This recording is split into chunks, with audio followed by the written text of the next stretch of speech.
Welcome back to the PGL Asia Minor Championships. Game 1 already in history books from Group A, and it was a casual affair for the favourites in that particular game. Are we going to see the same thing as we head into Game 2? I wonder what our analysts make of it. It is, of course, Renegades going head-to-head for the first time in their group as the favourites. Are they going to be the favourites? Let's find out from Dust and from Natu as well. Natu, we'll start with you. On paper, and after looking at the first game, you would think that the experience in this team can carry them through, Renegades. It should, definitely. I think this is going to be one of those warm-up games for them, 100%. Because obviously, if you look at Spotnet's record, they're sitting at 11 wins, 1 loss with this lineup. World class, they are. Exactly, but then if you go and digest the numbers a little bit more, you feel like... Don't spoil it. Don't spoil it. First in the Middle East qualifier for Asia Minor. First in the Arab Gaming Championships. That's it. That's all you need to know. You don't need to go and delve into the details. So Natu. what you're saying is they should be invited to the major. Basically, yes. On the 11-1 scoreline, yeah. I mean, joking aside, this is going to be a tall order. Let's focus on Renegades first of all, sure. Dust, and talk about them in terms of the 3 that they've got in experience and the 2 new additionals. Have they added value to the team or degraded the value of the team? Well, I mean, Nifty comes in as the AWP player, which they needed, right? When you have, like, Ricky leaving, Anyam leaving, there really was no one left behind to be able to do that, and so definitely he can bring value. In Nexa, it's hard to know what value he brings to the table yet. I think they're still trying to figure out their leadership structure because, again, when Nifty first joined, it was going to be Nexa, but I know you just mentioned that recently they've been talking about Nifty been sliding back into that role again as not only an opper but an in-game leader. And, I mean, he does have experience in-game leading from Selfless, and at different points in time, he looked like he led them quite well at different points last year, so until they brought in, like, Slimmy for a short time to take over, which obviously didn't go so well. So I think it'll be interesting to see because I think like the core players are the ones you still really focus on to give you the numbers. Like I think a guy like Azure and JKS are going to be like the 2 rocks that you like kind of consider for their respective roles are going to be big producers. But you know I think that Nifty seems to have the right mindset and has at times shown promise. And so I think that there's a little bit there for them, sure. Mm. Yeah, 3 Australians in this, well, 3 from the Oceanic region, as it were. Now with a North American and a Serbian as well. And a Serbian coach. And a Serbian. Has this team lost its way a little bit in terms of what's going? Does it know what its identity is anymore? I don't think I think that's been the case for a long time, to be honest with you. Ever since they moved into becoming Renegades and getting away from that Vox Eminor kind of history they had, you know. Moving away from Australia. Basically, yes. Yeah. I felt like, you know, they had some great results in the summer of 2015 at Gfinity events. They beat NIP. They beat Fnatic, if I remember correctly. That was also in individual maps. When the 5 of them left Australia as a region. Yeah. Camped out in Europe for 3 months and played those, and then moved to America. And do you feel that hurt them then?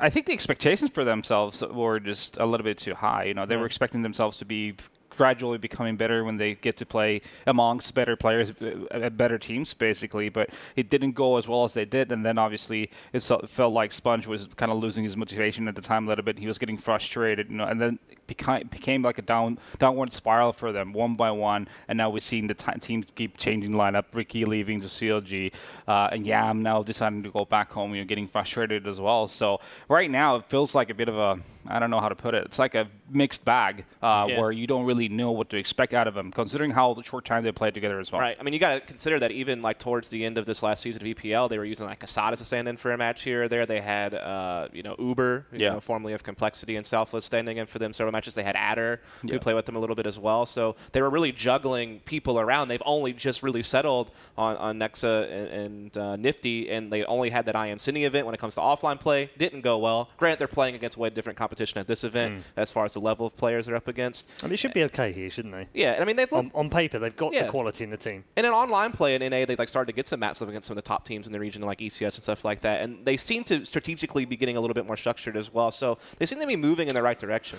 Okay, let's move on to Spotnet, because I'm hearing that the plans are just getting ready. They come from a country which has just 6 million people, one of the least 100 most populated countries on Earth, and yet they've produced a team who, on paper at least, look pretty good in their region. Listen, that's more than Finland.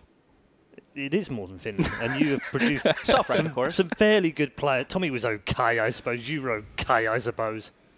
Yeah, Al was pretty good. Sunny's pretty good, you know. But still, it's not. You don't associate Counter-Strike superstars with the Lebanon, and it's fantastic to see them come out of that region and get a chance to play on the international stage. I think this was what the minor system is all about. We get to see these kind of teams, and they get the opportunity to play against different teams and better opposition, which is the one and only way to become better yourself. It's by playing against better teams. Yeah. So for them, this is an awesome opportunity to just basically do groundwork for future. I don't think they're going to have a great time this time around in this. That's the problem, isn't it? From a competitive point of view, we're not expecting a great deal from them, are we, Dust? No, I mean, because biggest thing is that Issa and Zero Cool are the only two guys. They're the two players actually from Jordan who are on this team, and they're the only ones that really seem to have a lot of experience. Like the three guys from Lebanon, Senpai, Jabs, and Impra, the only things they've played in are the qualifier for this event and the Arab Championships, and that's it. And when I watch them play, I mean, I just don't see a lot there. Like, they just rush every single round. It's either like fast every round. I mean, it's like Zero Cool lurks somewhere, so like a 1-4 setup, the other 4 just crashing something, or they just 5-man hit something, and I'm sitting here. Sounds like FaZe to me. Yeah, I'm sitting here like hitting the Don't next. let Carragher hear you say that. Yeah, so it's like next round button. Surely there's something else here, and there wasn't. Like when I was going through these maps, so I think as long as Renegades have done some homework and realize that's the type of team they're up against, they should be more than prepared for. Listen, Wolf backing, as I would put it, is not even an issue. But if you don't have the individual skill, if you don't have the knack for playing off each other well, as in like the team, kind of like being able to react to what your teammates are doing and what is happening around you, it's going to be an issue, obviously. That's when you need to go into the execute. You need to have a little bit more elaborate ways to play the game if you don't have those qualities. Then I think that's going to be the issue there. Okay, if that's the case, if they are this run and gun style team, what map do they want out of the vetoes? Dust 2? Yeah, exactly. I was going to say Dust 2 as well. Unfortunately, it's not in the... Unfortunately, that one doesn't appear anymore because it's an old map that's being redone, presumably. So instead, they're going to get Cobble. I mean, Cobble's okay for that kind of run and gun if they just want to rush B every time. Yeah. I mean, that is. We're getting all the old memes out now, aren't we? Yeah. That's definitely one of the standard tactics for Cobblestone, isn't it? Yeah. I know that they also like to do heavy drop-down room play with heavy numbers. So, again, they're just going to send like a heavy group of people somewhere, whether it be drop, long B, up mid-slope, and they're just going to look to play fast-paced Counter-Strike. I think Renegades has a little bit more to them. Sure, they can play very fast-paced. Like Azure and you still are a huge drop-down room player, so be on the lookout for that. But I think they'll just have a deeper playbook. And we don't know how good these Spotnet players are because we don't see them play enough to know just how skilled they are. And we'll find out in this game, I guess. Well, you could rush to B every round, but I'm not sure how well that's going to work against players who have a bit more pedigree. You've heard of the Trenton Plough strat for Cobble, have you? Have you not been given this by Ben Woodward? Probably not, no. No? Thankfully, basically, you rush B every round until you lose. And then when you lose, you go A. Okay. And then regardless of whether you win or lose on A, you go back to B again the next round. Okay. That's okay. Virtus Pro did it a little bit. I told Taz this strat, and he actually used it for a little bit, and it worked for them. Okay, fair enough. So, Coach Red Eye, of course, giving up his hosting position soon. So I think that's going to be your new career path. I think you should drop this whole hosting thing. I'm not sure it's for you. I think coaching is your thing. I have to this is where I have to come clean. Not my strat. Thanks, Luke, by the way, from Trenton Plough from our team. He was the guy that came up with that. All right, fair enough. Yeah. You don't want to take credit from him. No, because it's a stylish strat, and I feel bad about giving it out publicly anyway.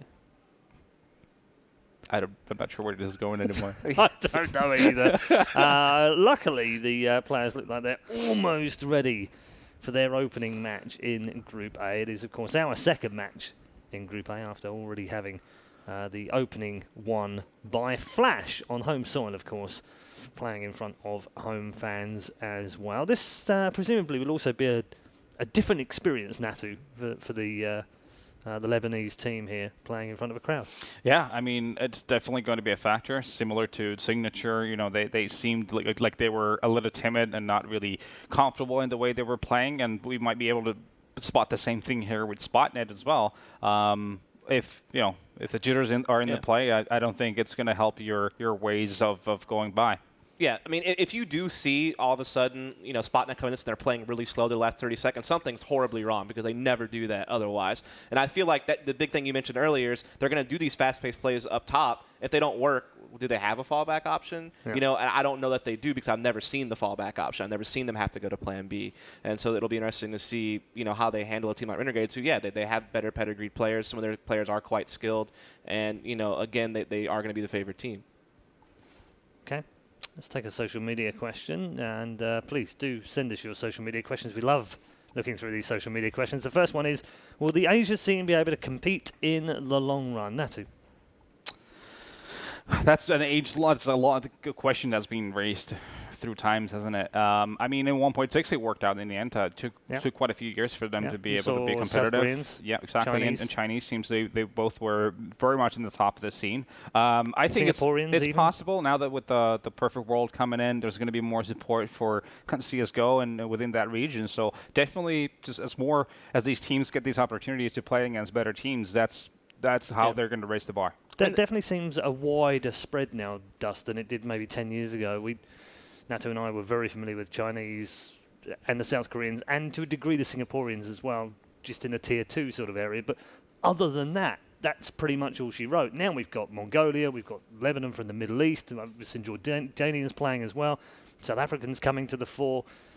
All over Asia, from the Philippines through Malaysia, Indonesia, the players here from Indonesia, Mongolia, obviously we've mentioned as well. Yeah, right. Much wider kind of pool of players. I mean, there's definitely like talents out there. Like you look at a guy like Ben Tet, I think comes from Indonesia, right? Looks really solid on Thailand. Machine Gun. You know, Machine Gun from Mongols. Aircast is actually Mongolian, plays for Immunity. He seems like a pretty good player. You know, someone like Kaze, who we saw in the last match, is someone else who's on the come up. So there's definitely talents out there, and at times we've seen them piece together good results, like Tyloo's upsets in Malmö and stuff like that. I think that it's just about the players who we consider very good from that region have to become stronger players internationally. Like they can't get away with just being really great in their region, and then when they play against elite level teams, not being able to bring up the same caliber of play and the firepower that they deal out. I think someone like Karsa could be the forefront of leading strategy in the region and some of these other guys.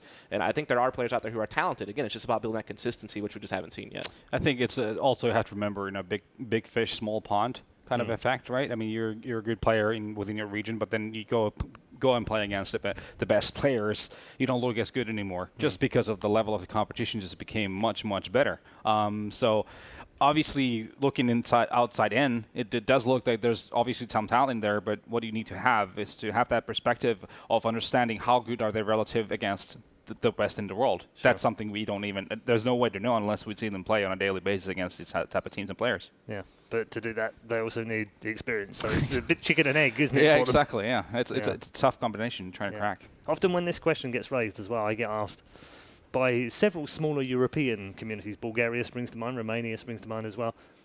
Why not give us some love? Because you talk about one of these Asians upcoming and South America upcoming and Africa upcoming. So what about the Europeans that aren't doing as well or on the borders of Europe as, such as Bulgaria, for instance, Romania? There's possible. I mean, I don't think they have as many excuses as the Asian teams do. No, that's the point, because they have the competitions right here, right? Yeah. So I mean, it's all up to them to deliver at this point in time. So it's all about practicing, understanding, and just soaking in all the information you have around you from how the other teams play and just basically being able to harness that talent into something together. Yeah. So it's all up to them. Is Janko the best player from his country? He's definitely not. Dang. So that's shots fired already. Sorry, Yanko, brother. I was trying to back you up there, but Natu just basically peed all over your fireworks. We've got one more social media question, so let's take that before we head into the game. Favourites to get top 2 at the moment. Chances for them to get to the major is probably the better question because we have kind of answered that first question. So if there are 2 teams that go through from here, could either or both, Dust, make it to the major final 16? I mean, I think I just need to see more of Flash because I think once we see how deep they are tactically, I think they certainly could, make it happen. And like if they do some type of Swiss system again for the major qualifier, it's certainly possible they can work their way through. I think Tyloo has the firepower to do it. Like I think between Ben Tet and somebody, like you have a couple of players who are really, really strong in how they approach the game. So I think the talent could be there to push them through. Yeah, certainly. I don't think we will see the evidence of this tournament, whether or not they have the pedigree. We need to see them play against the teams that are going to be there before we can really. Yeah, exactly. Yeah, because that's going to be a totally different ball game altogether. The qualification for the major is going to be as competitive as the majors were last year. Basically, you have a lot of teams that are that good in that tournament, and only 8 spots to go through. So. Right now, I feel it's far-fetched to think that either of the 2 teams going through this minor would make their way all the way to the major. Yeah. But, with a little bit more that we can work with in terms of seeing them play against better teams and teams from Europe, for example, we'll know better. But if I had to say now, I don't think so. Even Renegades, I mean, when's the last time they made a major? You know what I mean? Like several qualifiers they've been through, and they haven't been able to cut it out. They've been like on the wire, like maybe like in that last decider match, and didn't quite get it done. You know, Cloud9 beat them out one time for Columbus, for example. So, you know, even they have to kind of prove that they have that capability again. Sounds like it's going to be quite tough. It is going to be very tough. What does it need for one of these teams to be able to step up into that kind of yeah, we can make the top 16. We can go to a major. I think first of all, especially for the everyone else except for Renegades, they just need to be able to play with and against the teams from different regions more on a regular basis. Yeah, exactly, to get accustomed to the way they play. The meta is different, just the way people are faster at reacting when they play with better players every day, all day long, basically. So that just comes a long way. Even if you have the talent, if you have the fundamentals down, it's a very different beast in theory than it actually is playing within a game. How much can you pick up strategy-wise and learn from other teams that are doing it well? Astralis springs to mind. You can. The last few months. You can do that a lot. I mean, what springs to my mind is from the minor we did in South Korea. We saw one of the MVP teams actually on Cobble having some super elaborate B strats, B executes. They looked great. I mean, they had all the smokes and splashes and the Molotovs. Everything was really on point. But when it came down to actually executing, actually committing to that push, is when it just all crumbled. Yep. Right. Because that's kind of a massive difference maker, and something you have to realize watching through the demos is like which routes and which ways do the players go after they do the smokes, and what kind of impact does a certain player going a certain way is going to have to the whole thing. And I think that's the one thing that they need to realize and go through and practice, kind of understanding how do we actually execute these strategies properly. It's interesting that you raised that, because Dust, my next question was literally leading on from that.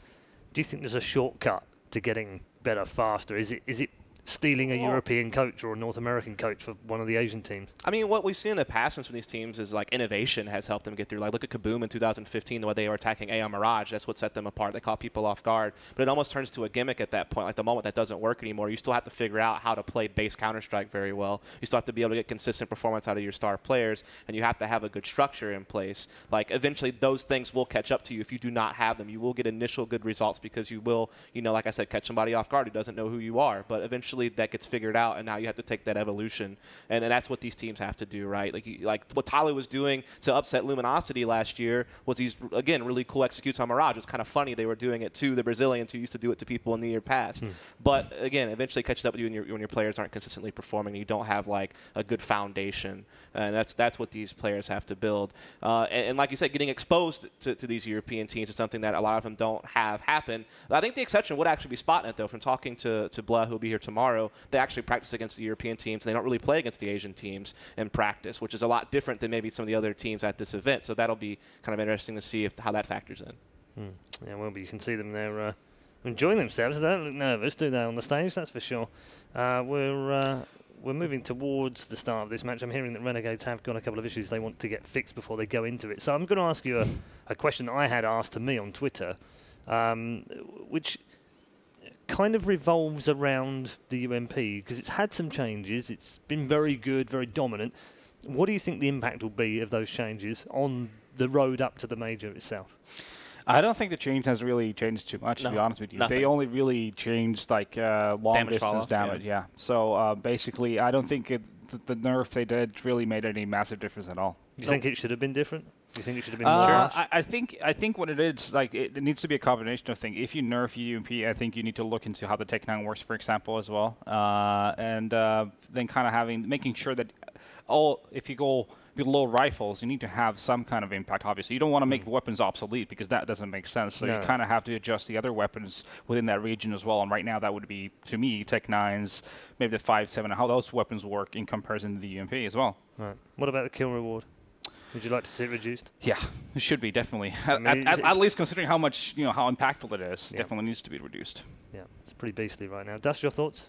Yeah, I mean, I think we've been like talking around forever about the ideas like something needs to happen, whether it needs to be more expensive or whether it needs to do less damage or whether movement accuracy needs to be taken into account a little bit more, particularly with pistols, as you were kind of hinting at. Like something has to give. I'm not sure which one's the best solution, whether it be price or, money bonus or, actual damage output.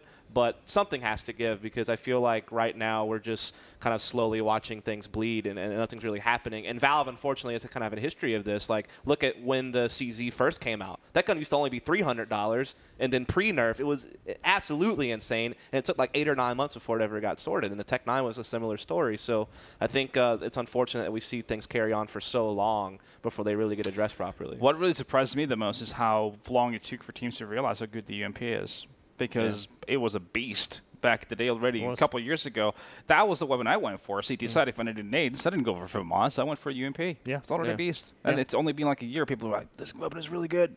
It's like, well, it's always been there, boys. Yeah. Give it a chance. Yeah, absolutely. But I think things move up and down in the stock ratio, don't they, in terms of what people have played a lot of, and then somehow it feeds into the popularity before it gets nerfed. It's much like Heroes, I guess, in Dota 2. In terms of the way that the money has been managed in CS now, do you enjoy it? I mean, for instance, when we go back to 1.6, we had the MP5. That was considered to be the gun that you bought. Instead of a UMP, you would buy the MP5, second round of a buy off the pistols. Is it not just very similar to that now? Is that not kind of the meta that we've fallen into? No, well, I mean, MP5 against an armor in 1.6 wasn't as good as it is the UMP right now. So I don't think it's as comparable in a sense. It was really good against the eco bashes, like playing against clocks or opponents that don't have an armor. But the armor penetration the UMP has right now, I think, is just what makes the biggest difference between those two. I think the biggest thing is look past the second round. I mean, I think it's a fair comparison if you want to compare MP5 second rounds to UMP second rounds, even though you made the point about the armor penetration value. But sure, okay, let's say that's similar. But the fact that you can just keep bringing the UMP out multiple times throughout a half, that's not something you never really could do.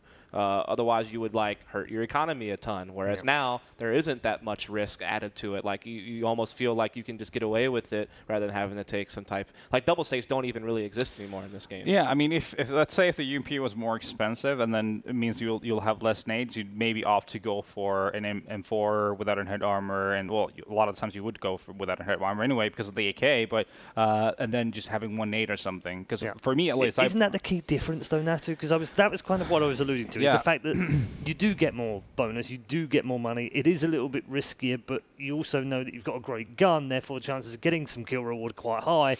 The difference is that actually I can have full utility or no utility, and I'd rather have full utility in this version of CS than any previous version. Yeah, and then also you're not even in a massive disadvantage if you end up playing against multiple opponents on your own with a UMP because of how much damage it can deal. So, I think like you said, the risk reward kind of evaluation right there is I don't think it's on point. You don't feel like you're taking that much of a hit by having to pick up the UMP. But isn't that a good thing? Is what I'm asking.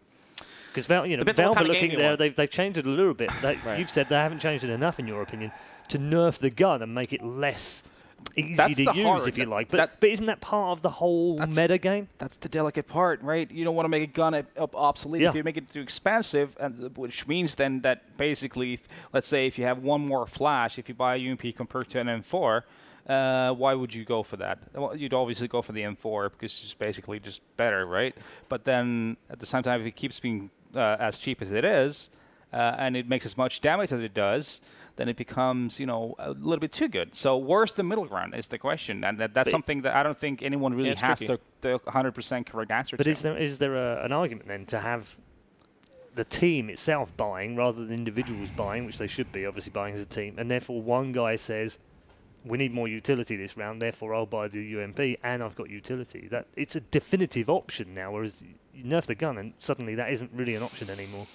I mean, like I just said, it needs to be viable somehow. But then again, is it too viable right now? That's the question. I mean, it still needs to be something that you go and buy. At Valve? In the balance department? Definitely don't want one. Don't think anyone does, do they? No one wants to be that guy. So we've all got the right answers, haven't we? We were all very bold when we come out with that's terrible, that shouldn't have been nerfed, that should have been nerfed harder. But actually, when it comes to it, I don't think any of us would want that job. They need a Counter-Strike concentration camp. Oh, God, with the top teams, and then just have different kind of balances. Just lock them all in there until they've finished balancing the game. You are not leaving until you've balanced this game. Yeah, fair enough. It could take months. I mean, we might not have any Pro League or anything else going on. Great break for Counter-Strike fans, and they couldn't wait for the next major. Yes, that would definitely focus the mind. We're hearing that we've got 3 Renegades players on the server, but not all 5 just yet. Personally, I think just make them play 3v5. They can't be bothered to join the server. I'm joking, I agree. of course. Although Natty's not joking. Let's take another social media question in the meantime. Who do you think are the dark horses of this month? That's a good question. We haven't really discussed that too much. I'll take Immunity, actually. I think that, like, from watching... I mean, they haven't had a whole lot of time with Wizard because they were actually still using Destiny for the qualifier for this. They've only played a little bit of online play with Wizard on the team, so I think that obviously hurts when you don't have, like, an established 5 for a while. But when you watch some of their players play, like, they actually seem like they approach the game very well. You know, Aircast actually studies in Australia. He's actually from Mongolia, so he actually knows the Mongols players. Never played with them on Mongols, but knows them very well. His familiarity's there with the Asian scene as well because of that. And he's, like, their in-game leader, and he's also one of their, like, more consistent players as far as, like, fragging output goes. So, and then there's a few other players on that team who also can at times, you know, do pretty well. Grass Faction with the AWP, for example. So I actually think they're kind of a dark horse. I think that they have a potential to get into the mix of, you know, teams that could consider coming out of this with the qualifier spot. Okay, Immunity for Dust. Yeah, I mean, there's 3 categories these teams could be put in my opinion. Renegades, Tyloo, and Flash is the top contenders. And then you have Mongols, and Immunity would be the middle ground. And then you would have Spotnet, you had Signature at 7642 would be the ones that are on a learning trip here or in Beijing right now. So I think it has to be either Mongols or Immunity, to be honest with you. Those are the 2s that can then fight for the spot towards getting towards the major qualifier. I mean, if you're defining dark horse as a team that you don't expect to make it but has a chance to, then I think, like, those are the teams that, like, fit the bill, right? Yeah. Particularly Immunity for me. All right, thank you very much. Dark horses have been answered. Immunity or Mongols. We're going to, of course, see them in action tomorrow. Right now, we are headed into Game 2, though, of Group A. So let's head back to our commentary team for some Boogie Wonderland. And welcome to the Asia Miners PGL 2017, the place where we only discuss the finest of strategies. My name is Boogie. You can find me right there on Twitter on Papa Boogie, of course, followed by a well-known and solid caster here, Metis. Metis, what's your opinion on the game? How would you see the outcome of this? Oh, Renegades. I mean, they have to David be versus Goliath. It could happen that David might win. Yeah, it's possible. It's best of one. You know, it's the first match for these 2 teams. There's always that banana peel potential, you know, slipping over and face planting. But if you're looking at who should be winning this game, Renegades absolutely should be winning this. They're just on the desk, completely agree. They're one of the favourites to go the whole distance here and take it. So 100%, I'm down to Renegades. Fair enough. It looks like the mind is set for our colorcaster for this match, it seems. We're swapping roles here, guys, so bear with us as we go through whatever fits the bill best, just to bring you one quality heck of a gameplay. But the quality comes first from the game, indeed, and we're going to be jumping into this one, Renegades versus Spotnet. The Spotnet that's not that well known in the land, even in the Asian lands, from what I've heard. They haven't been doing fruitful results for too long, but they are heading the right way, it seems. And from Lebanon, nonetheless, and Jordan as well. Yeah. Countries that indeed don't seem to have that many people, as Paul put it. But if you look at Ireland, if you look at Finland, then again, he's used to larger countries, I suppose. So that's perfectly fine. But there you go. Congratulations to them for making it so far, and we're really, really looking forward. I, for one, at least, I'm looking forward to see. All right, perhaps not an upset, but I'm really looking forward to see a bit of a bite from them. Well, that's the thing, isn't it? You know, with it being a best of one and so early in the tournament, there is a chance at a very close match here. I personally don't really see Spotnet getting more than 10 rounds. Yeah. If they got more than 10, I'd be really surprised. But it is Cobblestone, and this is another map as well. CT side can be absolutely brutal sometimes. You just get completely demolished, and, you know, it's not the realms of possibility to get 11 or 12 rounds on T side if you really get the momentum rolling under your way. And Spotnet are an incredibly aggressive team. They should be mentioned that they are insanely fast. And the Cobblestone is a perfect pick in that chance because you have that B-side executed every single time. Talking about stylish strats, what Paul was talking about there. Round after round, just go B, and then when the stops go A, and then just go past B. Paul, don't quit your daytime job of being a host, please. Don't listen to Nato in this one. But yeah, no, it could work actually in this match. It could work with their aggressiveness. It might actually yield some good results. Yeah, definitely. And obviously Nifty is now in-game leading for Renegades, and with him in-game leading, there's some question marks. You know, how are they going to be shaping up? Are they going to be able to take their potential and run with it? Are they going to slip over? So I think there are definitely keys to potential victory here for Spotnet. But again, it's really hard if you're being completely honest. You're looking at statistics, you're looking at the players, the kind of teams that they've played against. I mean, Renegades online are 3-3. They've got some decent results. They're 1-0 at LAN. This is a team that definitely is in the top of tier when you think about this event. Oh yeah, 100%. And we are looking for them to perform right here. It's going to be Renegades versus Spotnet in just a few seconds. In the meantime, thank you very much for hanging out with us here. It is a fantastic day in Bucharest, Romania here. We don't know too much about it, of course, because we've been cooped up in here, locked in for 3 days, no water, no food. Send help, please. Thank you. No, but indeed, we will be bringing you all these matches throughout the day. So, yeah, hang on tight. It's going to be one heck of a week, actually. We're going to be doing this until Sunday afternoon. Yes, and every day is just crammed full of Counter-Strike goodness. Oh, yeah. So there's a whole bunch of CS to be played before we find out who will go across to the major qualifiers. And again, it's mad that you have qualifier for qualifier for qualifier, and then well, look, you gotta thin out the herd. You gotta make sure that the best of the best are getting for into sure. it. Yeah, you've got to get the best teams to the biggest event possible in Counter-Strike. And right off the bat, we're seeing that Spotnet will be on the T side, which for me I'm really happy about because I feel like this is the side where they could maybe crack this open and make this an interesting start. Zero cool with a smoke and a couple flashes. Pretty standard stuff for the Ts, nothing out of the ordinary. And with this kind of a setup, it wouldn't be out of the realms of possibility to maybe see a smoke onto doors and try and push A. Slight technical issues to be fixed by our Asian brothers there running this event, which are going to be fixed in good time. Sure, we've seen this before you blink it.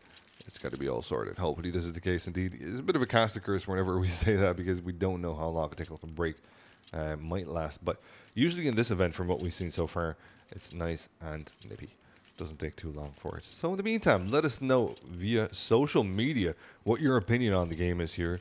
And Paul will be more than happy to have a look at your ideas, your thoughts, your opinions on the match, or maybe you would just like to say hello to your mom or whoever's mom. Look, we're not going to be judging here.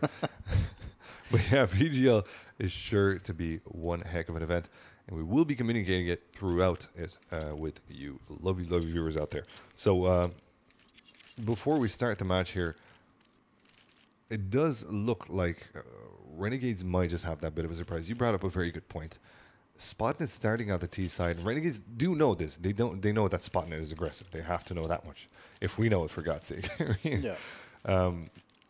So they might just curl up and be ready for this one. I'm expecting at least a 4-man stack on the B side there. But then again, Spotnet might also have red into this. And they might just swap and go for the A side. This might be a very interesting first round. And this round, more than any other rounds in the game, this one will tell you how much one team has made their homework towards the other team. For both of the cases, really.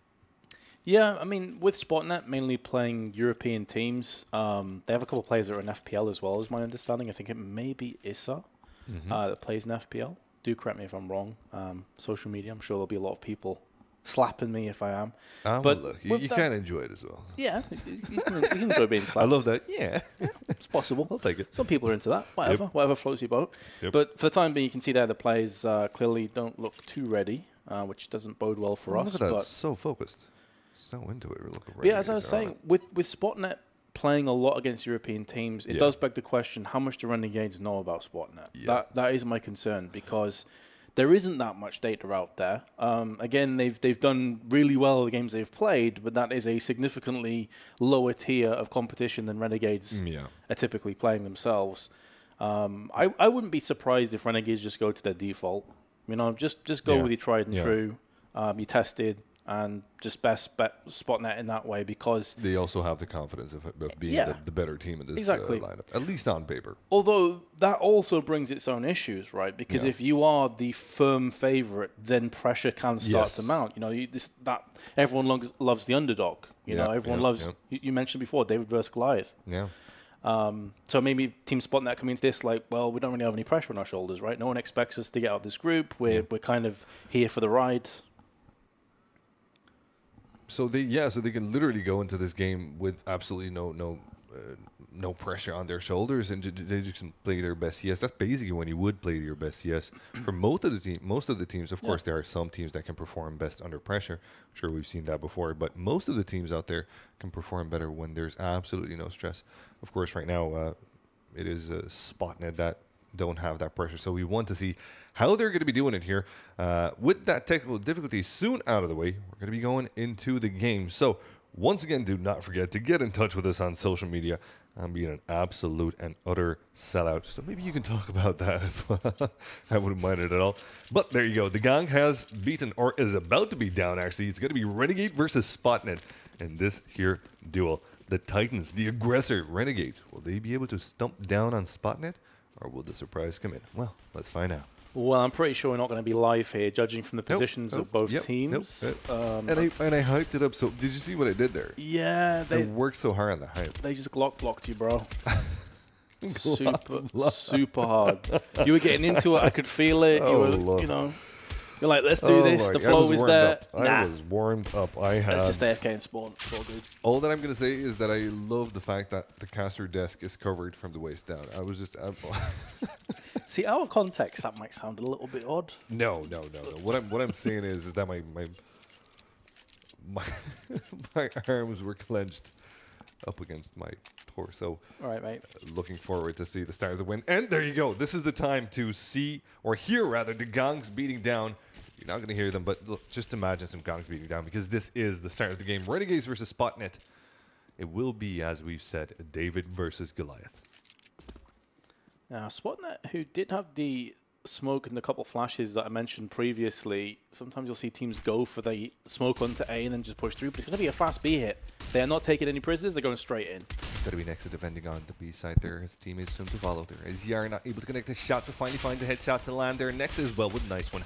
Zero Cool finds the only frag on the T side, while Nifty and Nexa absolutely cause havoc. But here comes Senpai. 1v3 situation. He does have armor. The bomb is set on the B side. Doesn't have any utility, so JKS steps in from behind and takes him down. Renegades with a very good first round.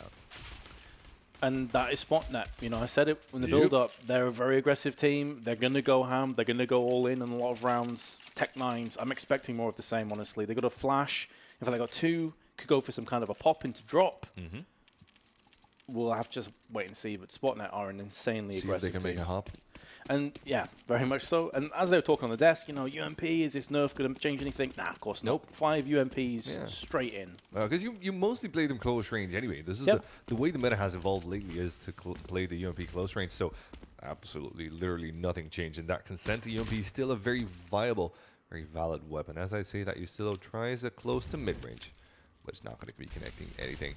And this time, look at the Spotnets have opted for a slower push. Nope. Scratch that. They're dropping in. They're dying down. Still on AZR, finding some nice shots there. It's going to be Emperor down to 29 HP as his teammates try to help him out there. But then again, they don't have much to do. He still goes aggressive with his teammate. With a Molly, going to have to wait down a little bit there. But oh, nice little bit of a peek. He's still on AZR. Finish off the frag on Emperor. And while Isa finds a frag for his team, it's soon going to be Zero Cool, the last one standing alive. Between a rock and a hard place, bomb dropped into the drop area there. He's going to have to pick it up there, and also mind for the 2Ts trying to pinch him in. He will be pinching from one side, but he won't relent. Instead, finding the kill onto Ustilo. Now it's a 1v2 situation. Perhaps a bit too greedy. Ustilo didn't wait for his teammates, but Nexa saves the day. And that's going to be the end of the round. The Renegades keeping the lead. Yeah, this is another reason why the UMP is so powerful. It's an expendable weapon. If you lose it, it's easy to replenish.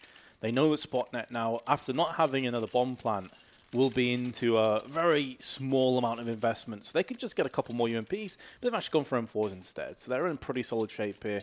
And Spotnet, again, with this kind of a pick, you're not expecting too much from them. It's going to be more of the same with the flashbang. And they show a bit of a confidence as well going in for the M4 picks, as they do expect to stay alive for the next round as well. Yeah, because they know that Spotnet will have nothing. If Spotnet forcing this one, that's a real head-scratching moment. Yeah. So they're like, okay, we've got the M4s. We are happy enough to keep ourselves at arm's reach. Spotnet's not going to be able to do anything, really. Zero Cool, I mean, he had a fairly decent end to the last round. He did put a couple players down, which is really not too shabby, but Nifty's going to peek him, and that is a very comfortable round as expected from Renegades. Yep, there you go. Easy peasy lemon squeezy. The first 3 rounds have been indeed gathered by the lads in blue right now. It will be their opponents going for AKs. Full AKs this round. Not a lot of chances to have purchased an up. Perhaps a glass cannon indeed. But then again, do Spotnet have a great opper? Well, see, that's the thing. We don't really know. There's not a lot of information out there on Spotnet, absolutely. And again, because of their very frantic, frenetic pace, maybe an AWP doesn't really factor into that on Cobblestone T side. If you want to go for that up close and personal AK aggression, then having 5 AKs is all the firepower in the world that you'll need. But keep in mind, the bomb is still out towards mid on the T side. So even though they've got Issa who's trying to push round the side of B and be a real pain in the backside, the important part is that the rest of the team not really with him. Nope, there you go. Issa left alone to be a bit of a nuisance towards that B side. But it does seem like, well, we're talking about that aggression. Even though he was supposed to have just the noise impact, he goes in and he dies down, and so do his teammates. Absolutely getting wrecked towards that long side angle there. Nifty making it rain with the UMP there. Now going for the, going for the pause as AZR does hold that UMP. And now an AK picked up by Nexa. He's going to be holding on to a close angle there. He's getting, well, JKS actually instead falls down, but he still is going to be there for the refrag. So Senpai falls down. 3 rifles saved by Renegades. Not a problem whatsoever considering their economy right now. They're doing absolutely great.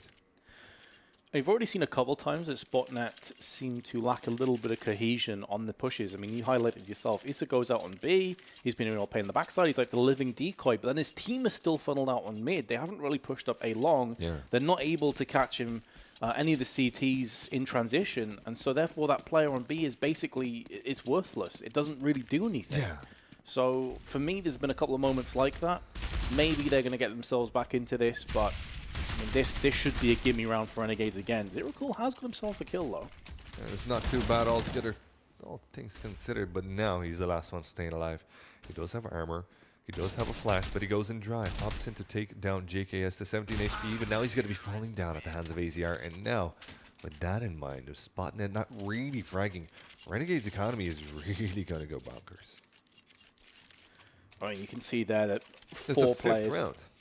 4 players were on 8k before JKS went in for nades. They got an AWP on Nifty. Again, Spotnet come back in with AKs. I mean, this could quickly get out of control. You know, we were talking before in the build-up that we're trying to see ways that Spotnet could win this, break the CT's economy. Well, that's a bust. That hasn't happened so far. It's going to be a while, 2 or 3 rounds before Renegades have to even contemplate the idea of going for an eco. Yeah. Oh no, they're set for days right now. They should consider investing into a bank, perhaps building a wall with the money they have. I don't know what they could do. But yes, they are looking absolutely fantastic at the moment. Bit of a slight push towards the platform now. Like this from Spotnet, trying to get a bit of real estate as they do have that advantage on the T side of Cobble. However, with that advantage, all they can get is dinked down as Jabs eats up an 8. But ooh, nice one connecting to you still at 31 HP on him. And now he's going to have to make his way. And it might seem like just 2 or 3 meters from top of platform to stairs, but it's going to be a long, long ride for him as the smoke has dwindled down. Yeah, the longest 2 or 3 meters of his life. At least kills are going down and drop. This is going to isolate the 2 players on B platform. The rest of the team, and Issa's just gone to task. And that, they find frag after frag indeed. Nexa, 2 more for him. That'll be the last one staying alive. Senpai, and Nexa takes care of him too. He's absolutely on fire right now. Aim on point. That's all I can say about it.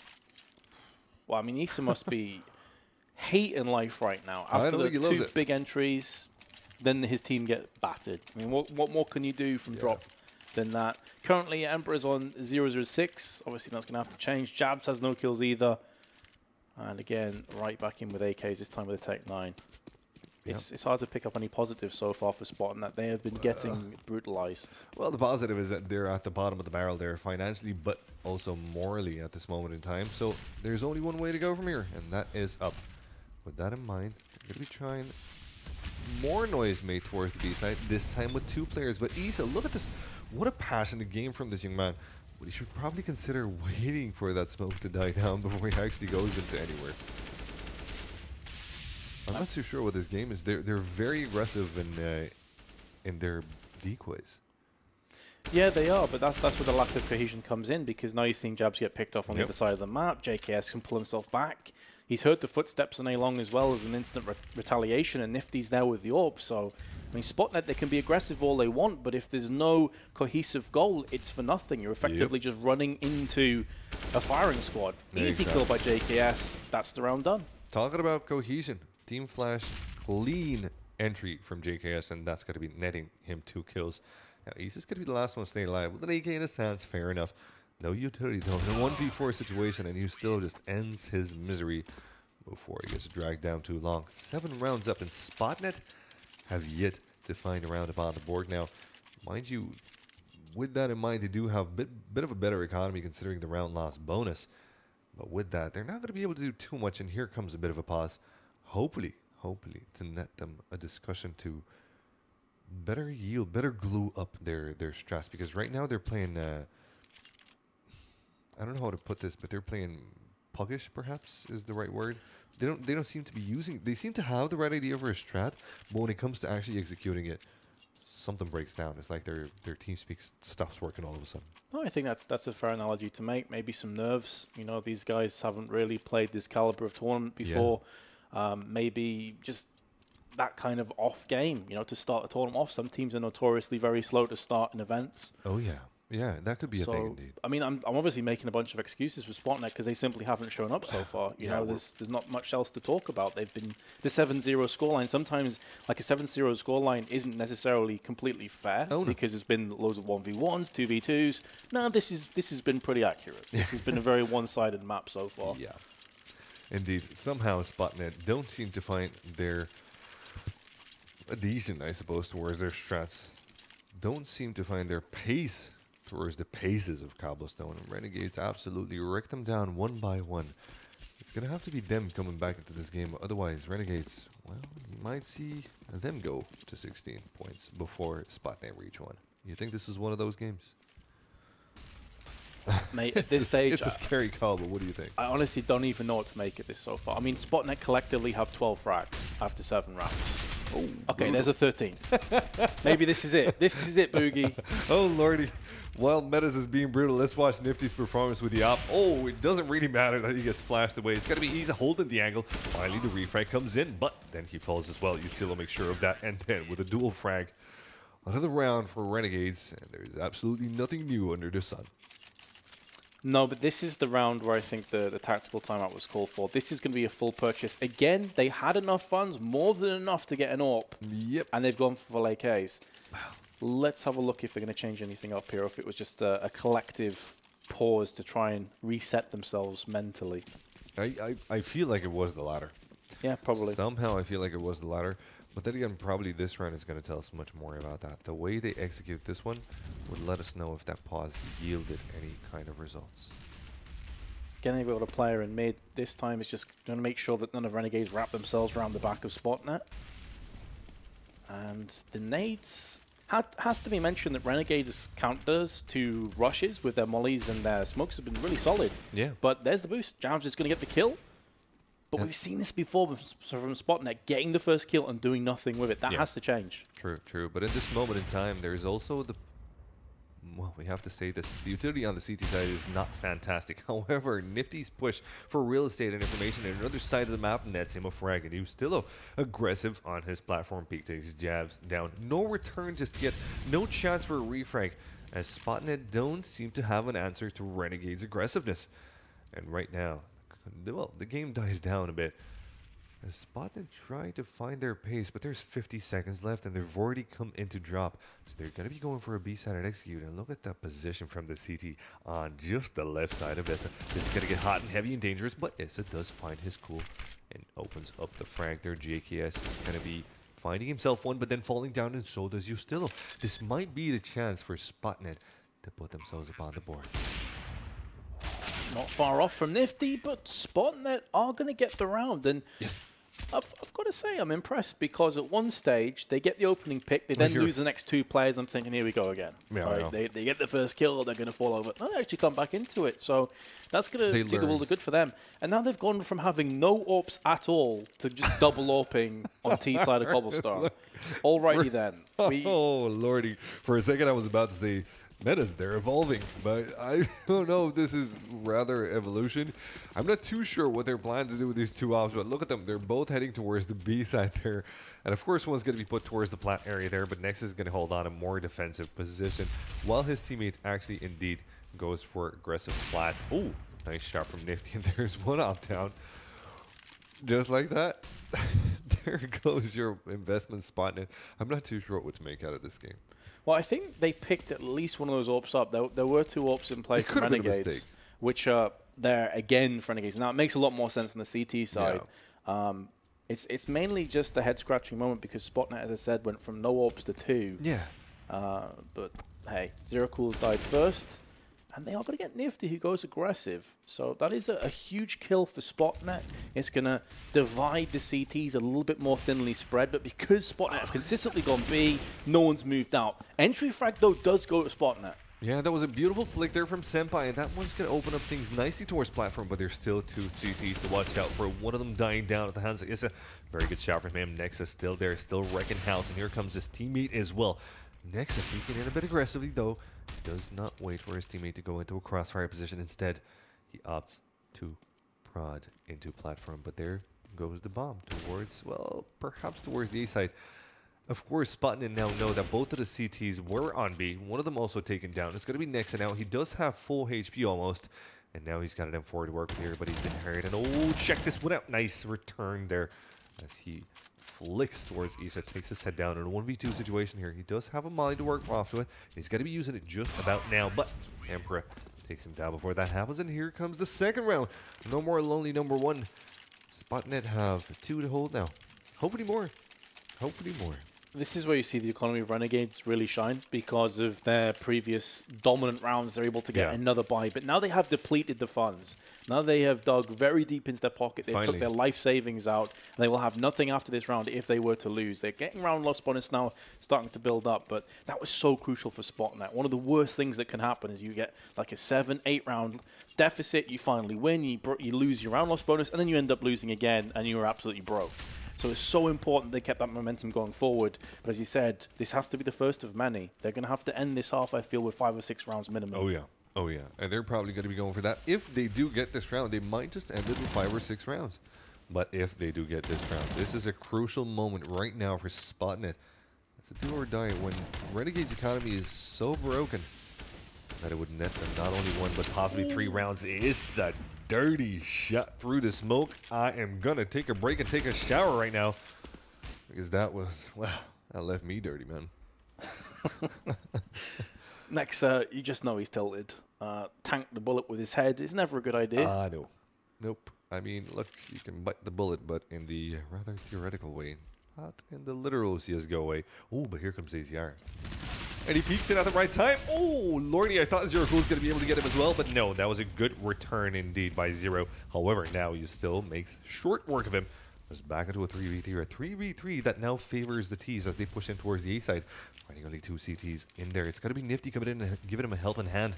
But it's a bit too late. The T's are already in wood. One of them taken down, and Emperor had no need to push in like that with the bomb as well. Nifty with a good frag there. It's got to be Jabs, the last one dying down. Something didn't glue together their metas. What went down there?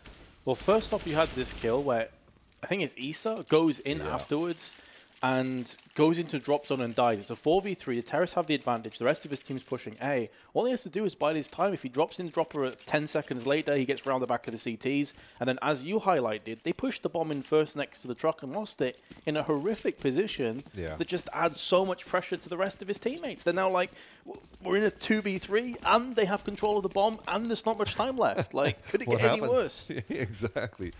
Turn into an S-Storm real quick. And you can see how important that round was for Spotnet's economy as well. We were talking about Renegade not being in a happy place. But look at this. Due to the last round being lost by them, right now they're in a very tough spot. Deagles is what they have to work with here. And Deagles they work with indeed. AZR, though, with the UMP is going to try and catch a few more until his teammates rotate. And his teammates aren't that close. So the T's have now a chance to plant off the B side there. But AZR goes in deep. And with that in mind, finds himself a nice little bit of a frag now. All the CTs are on B. Okay, so it's in a bit of a hard spot, but he starts off things nicely. With 1 D coming into AZR. Chance here for him to pick up a rifle and go against JKS and Nifty. Nifty out of all the people in the world now holding it up. You wouldn't want to face him. Issa has no idea where the two CTs are. As you can see, he knows where one of them is.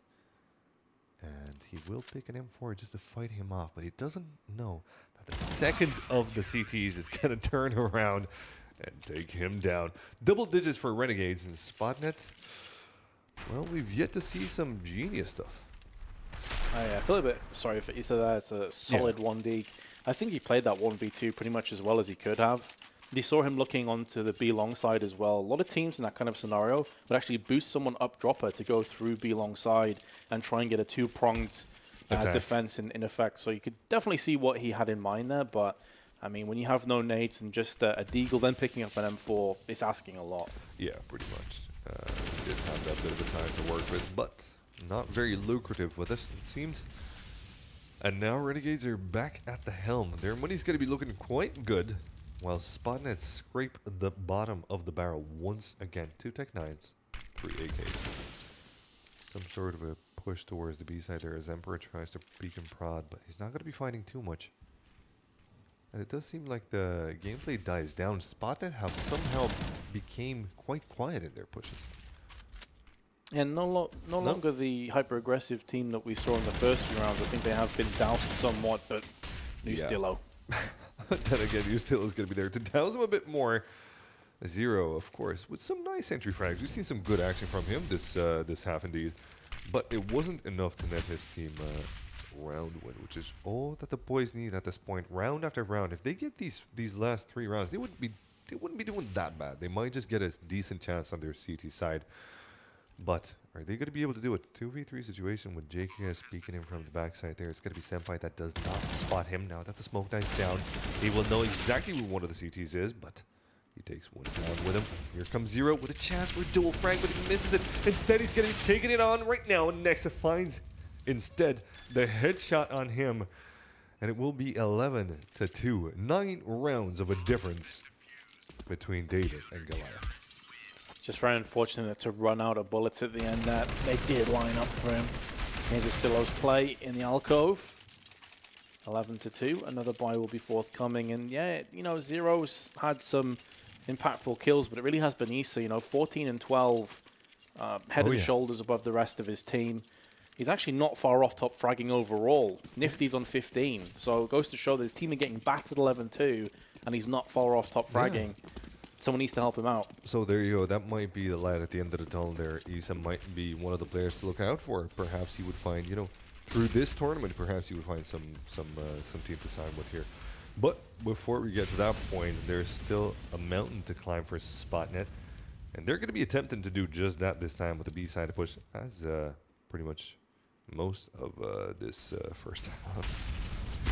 But they're going to be stumped down, or stopped rather, in their tracks. My nice little bit of a molly there. Emperor's going to have to back away, and he's been hurt, which is the most important part of the game. But the bomb is already rotated towards the A side.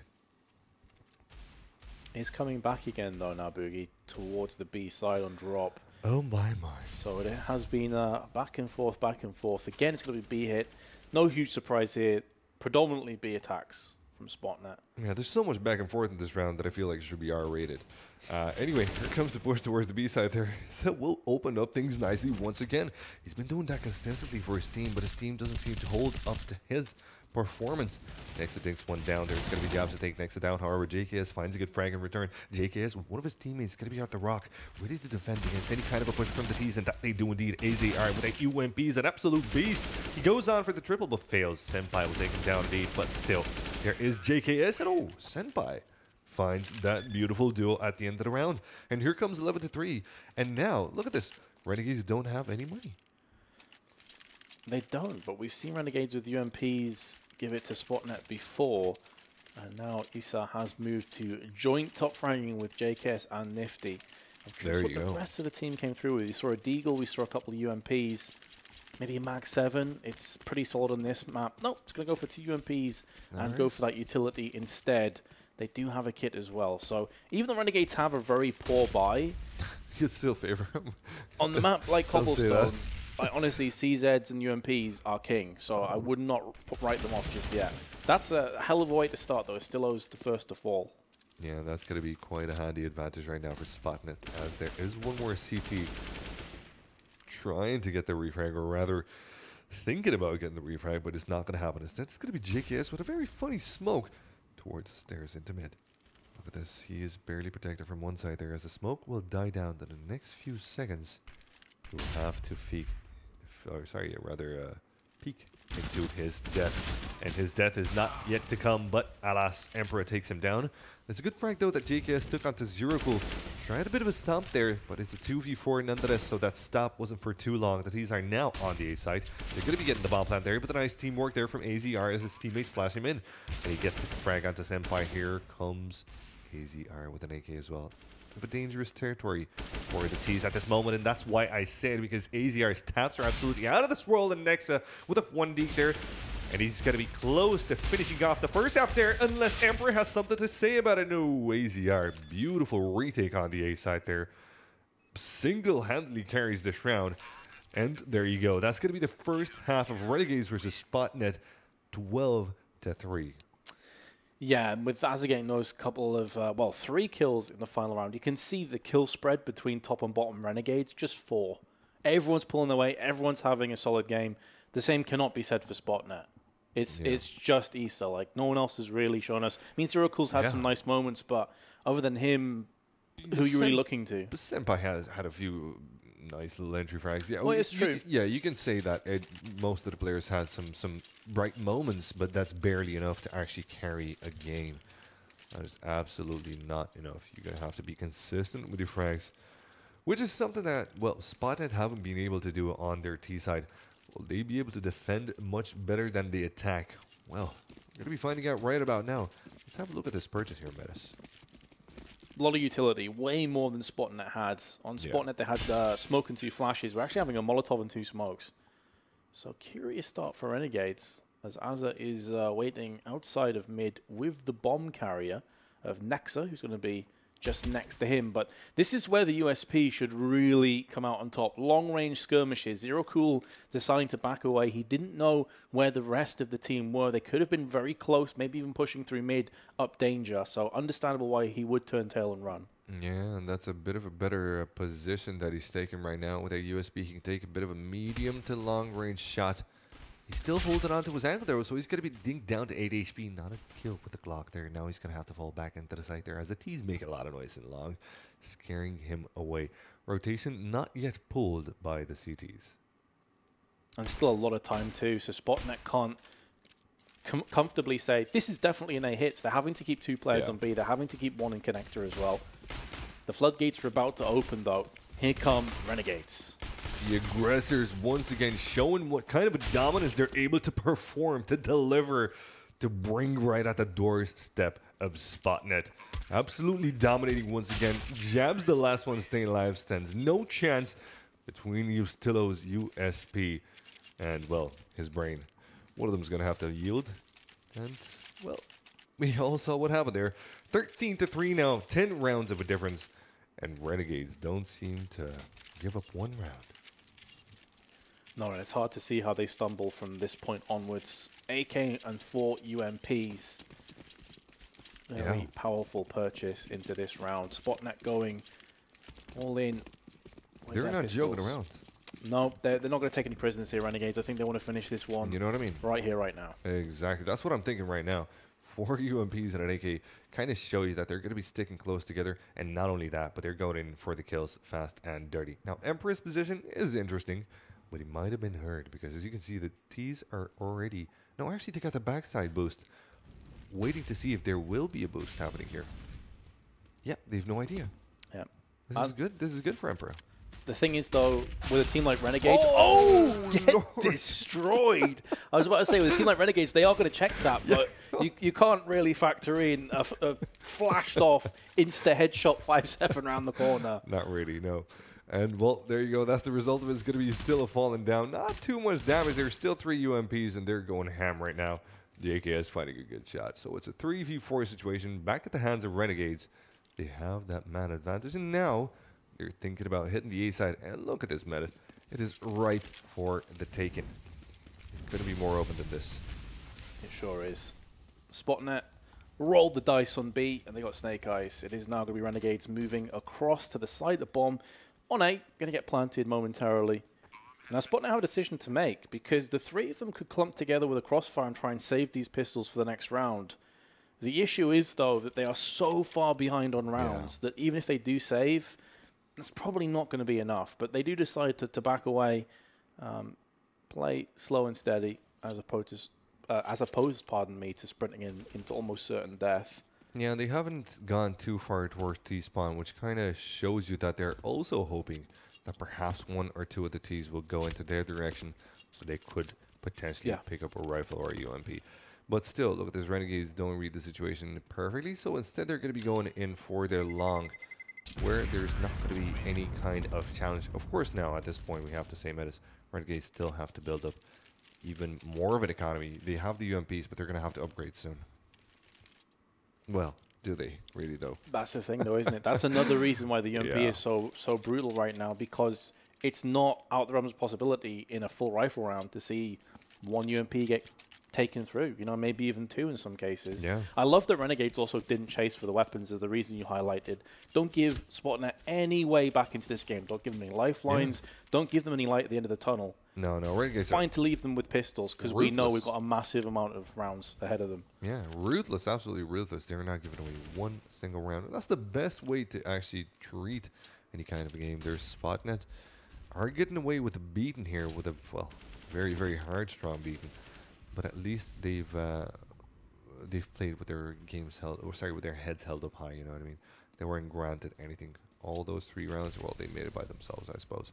So, 14-3, the purchase on Spotnet, far from ideal. They're going to be going in for the eco, only saving the armor and the guns that the pistols rather, that they picked up from the last round there, with 3 members left alive.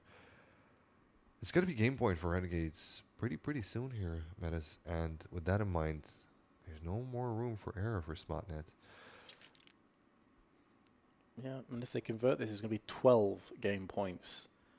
And Spotnet onto a force that won't look too pretty. 3-player stack on A long is interesting. Not something you see too often. This could catch Renegades off guard, but Issa needs to thread some headshots. And he doesn't do that, indeed. Instead, he's going to be falling down at the hands of Nexa. There comes AZR with a good frag there. Senpai retaliates. It's a 3v4 situation as Senpai tries to go in a bit too deep. But he has to wait for his teammates. 2 of them are on the long position. They're trying to find their way inside the site there, but it's going to be Jabs finding the good frag there. Though Nifty returns with the UMP shot there. Zero Cool takes one down with the USP, and here comes Jabs with another one. It's a 2v1. All of a sudden there, JKS, the last one staying alive. He does have a UMP to work with here, but as Zero dies down, it's going to be a very, very lonesome Jazz with 2 HP, no defuse kit, no utility, and a hope and a dream making a bit of noise there, trucking his way towards the site, but 1 bullet is what it takes, and JKS ends the pain. Here comes game point for Renegades. Yeah, it's that kind of a situation where sort of 99 out of 100 times JKS just wins that round. There's so many things stacking up against Jabs. You're being kind, I think. Yeah. Nah, maybe more like 999 times out of 1,000. But now Spotnet are going to go for a full-on purchase. No kits. They're going to go for the firepower instead. And not a lot of utility either. Nope. There's only 3 smokes. Issa goes for the incendiary instead of opting for some sort of kit. Perhaps he doesn't have that. A little bit of a difference, I guess. I do feel like some teams... JKS actually kills Zero. That's a tilted moment. Honestly, I feel like some teams may go for a second UMP or even a Mag 7 map like Cobblestone to get more nades, but Spotnet going for the all-out firepower, and, well, it's just not working for them. Not really. It is an absolute stump once again. 3 members remain. 3 members between Renegade's victory and Spotnet's comeback, and those 3 members turn into 2. And those 2 members are going to have to face the complete and utter push from Renegades. And before I even open my mouth to see who died down, it's going to be game over. Renegades come out as true legends once again in really, really beast-like fashion. Don't give any sort of leeway towards their opponents and just finish them off ruthlessly. No, I mean, the keys to victory that we were discussing at the very start of this game is maybe the first game of the day, the first game of the tournament, Banana Peel best of 1, Cobblestone really being an aggressive map on the T side. The stars were aligned somehow. They were awkwardly aligned for them, but they weren't really. Yeah, I mean, those are the keys, but I mean, they just got the door shut in their face. Renegades... Yeah. all the credit to them. They played solid Counter-Strike. Nifty nearly broke his neck there. That would have been pretty awkward. You saw him stumble. Yeah. Wouldn't have been nice. But I can see that little bit of a smile onto you, and I could see that you would love to see a bit of a S show like that. Didn't happen, unfortunately. What happened, though, was indeed a break, but that break was onto Spotnet.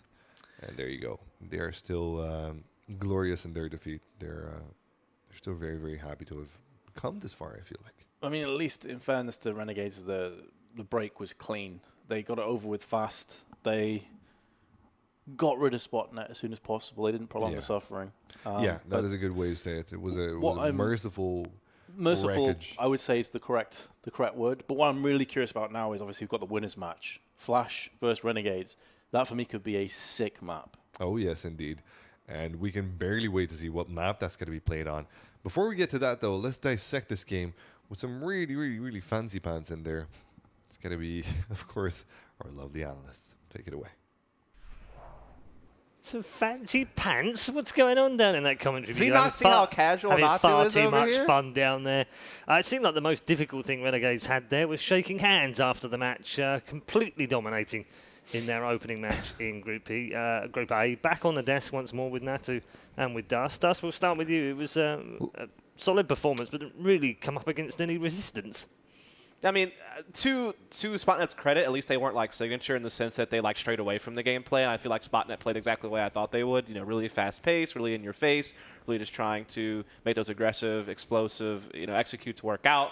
Just didn't, you know what I mean? Like, and unfortunately, as we were kind of discussing pregame, they don't really have a fallback option. I mean, you did see them slow it down a little bit, a couple of rounds, and play some like 3-2 type situations and try to see if they could open things up. But the problem is, like, Renegades just played well across the board. I mean, yeah, sure, JK has top frag, but like the frag distribution across the rest of the team was fine. Like, no one really fell short. Everyone held their spots. And that's if you're going to be a firework and explosive, then you can't get wet, can you?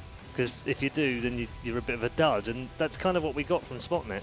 Just to talk about pants, I'm not even wearing any pants, by the way. No, I didn't want to bring that up. Yep. He actually isn't wearing any pants. There's a lot of different ways you can play, straight up Wolfpacky Counter-Strike. I mentioned FaZe, for example, when they were playing in Katowice, the first tournament with their current lineup. They were playing very simplistically, usually sending like 3 people in one spot and then 2 individuals on the left and right wing, if you will. But it comes down to them just having the knack of playing off each other, having a good team play, being able to adjust to situations correctly. And obviously, that's not the case with these guys. I mean, they would be going towards the one bomb side. It was way too much straightforward. Still, again, once we see them go way too individually, meaning there's no possibility for them to have any refrags, things like that. You kind of have to be more elaborate against teams that no one understand the basic idea of how to adjust, how to adapt, how to change positioning, all that kind of stuff. You have to make it uncomfortable for your opponents by utilizing grenades properly, pop flashing and isolating CTs with smokes and Molotovs and all that kind of stuff. So very bare bones Counter-Strike, and little to go by really for them. Yeah, very, very slim pickings in terms of what we can bring out that was positive for them. Positive for Renegades, however, of course, good warm-up. Rough IM Sydney, and in particular, JCAS we picked out. You could almost have picked anyone from the team as an MVP, or even us for having to suffer that game. I think the MVP of this is JKS almost smiling in this picture. I don't, that's a stretch. Because the guy never smiles. I'm just saying. He's not having a great time. There's a mild hint of smiling. Exactly. No, I mean, yeah, he's a very solid rifler for his team. Him and Azar, I think, are 2 mainstays, obviously, on the server, and they need to be delivering numbers, and JKS did just what was asked. Was there anything in there that we could look at Spotnet and have some bright lights, I was going to say, but... I mean, there was a couple rounds where, like, Issa was able to get, like, an entry, and he made me really work for it. But, I mean, there was definitely some times where I feel like Issa was, like, getting a good entry or something and maybe starting to create a play for his team. He is, like, one of the more experienced guys and probably one of their most consistent numbers-wise. And so he's certainly delivered, but there just really wasn't much. Can I just interrupt you? Sorry. How the hell has he got 6 highlights to go through on the screen here? There wasn't that many highlights in the game! I mean, they'll come up with a lot of different things if they need to. It's the way it is. That's what they get paid for. That's what they get paid, the big bucks. That we're the plebs here. They're the ones making the bank. So it's just to be honest here. No, I'm kidding. But yeah, I mean, you kind of have to have more to the way you play. I mean, I feel like the pugs that I play back home are more elaborate than the way we saw Spotnet just play CS. Okay. Hopefully we've got something better lined up after the demolitions, I think we should call them, in the opening 2 matches, because next up, after the break, we finally got the 2 teams at the top of this group. It's Flash versus Renegades, hoping for a much better game next. You have no idea